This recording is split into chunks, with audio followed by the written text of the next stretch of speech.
के, मेरा घर तोड़ के मुझसे बहुत बड़ा बदला लिया है। आज मेरा घर टूटा है, कल तेरा घमंड टूटेगा। ये वक्त का पहिया है, याद रखना, हमेशा एक जैसा नहीं रहता। और मुझे लगता है कि तुमने मुझ पर बहुत बड़ा एहसान किया है, क्योंकि मुझे पता तो था कि कश्मीरी पंडितों पे क्या बीती होगी।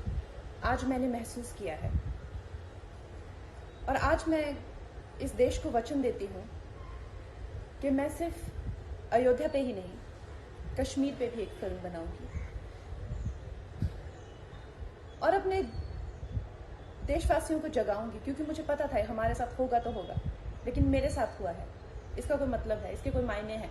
और उद्धव ठाकरे, ये जो क्रूरता और ये जो आतंक है, अच्छा हुआ ये मेरे साथ हुआ, क्योंकि इसके कुछ मायने हैं।